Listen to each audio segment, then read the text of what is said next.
নমস্কার, আমি ডক্টর তনুকা দাশগুপ্ত। আমি পেশায় গাইনোকোলজিস্ট অ্যান্ড অবস্টেট্রিশিয়ান, মানে আমি মহিলা এবং প্রসূতি বিশেষজ্ঞ। আমি পিয়ারলেস হসপিটালের সঙ্গে অ্যাটাচড এবং আরও কিছু হসপিটালের সঙ্গে অ্যাটাচড, যেখানে আমি পেশেন্টদের দেখে থাকি এবং অপারেশনও করে থাকি।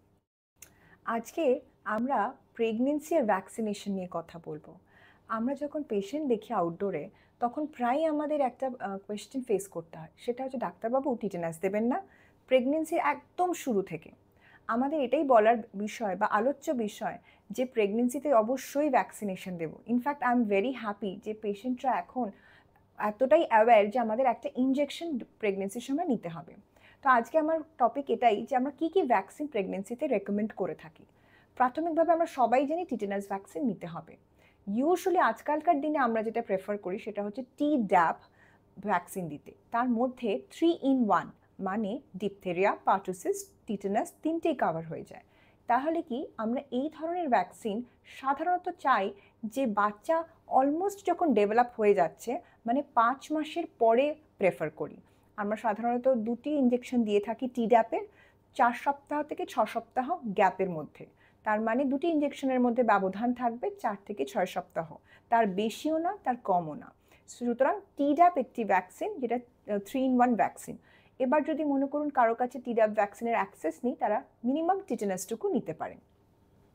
আচ্ছা, আর কি ভ্যাকসিন আমরা ইউজুয়ালি প্রেফার করি? Influenza vaccine. সাধারণত এটি 26 উইক্সের পরে থেকে আমরা দিতে প্রেফার করি। এটাকে ফ্লু ভ্যাকসিন হিসেবে পরিচিত। সাধারণত এগুলো this is an optional vaccine, যে নিতেই হবে এমন কোনো ব্যাপার নেই, কিন্তু নিলে ভালো। কিন্তু Tdap ভ্যাকসিন বা টিটেনাস ভ্যাকসিন কিন্তু ম্যান্ডেটরি, এটা অবশ্যই নিতে হবে। এবার যুক্তি কি যে প্রথমেই আমরা যারা প্রাইভেটে প্র্যাকটিস করি তারা কেন প্রথম থেকেই ভ্যাকসিন বলে একেবারে পেশেন্টদের বিরক্ত করি না? সেটা হচ্ছে কারণ প্রথম থেকেই ভ্যাকসিন দেওয়ার প্রয়োজনীয়তা থাকে না। এই যে পিরিয়ড অফ অর্গ্যানোজেনেসিস, মানে বাচ্চা যখন তৈরি হচ্ছে, এটার পিরিয়ড হচ্ছে সাধারণত প্রেগনেন্সির শুরু থেকে 20 উইকস অবধি। তারপরে যখন ডেভেলপমেন্ট কমপ্লিট হয়ে গেল, আমরা একটা অ্যানোমালি স্ক্যান করাই। সেই স্ক্যানে বাচ্চার যদি গঠনগত ত্রুটি বা সমস্ত দিক থেকে বাচ্চা সম্পূর্ণভাবে ভালো থাকে, তখনই আমরা 23 উইকস, 28 উইকস এইভাবে ইঞ্জেকশনগুলো দিতে প্রেফার করি।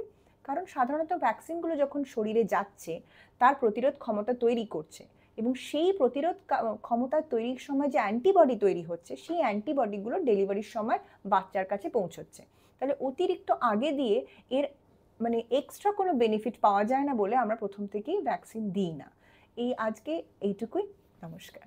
এই বিষয়ে যদি আর কোনো মন্তব্য বা কমেন্ট থাকে, এই নিচের বক্সে প্লিজ আমাদের জানাবেন।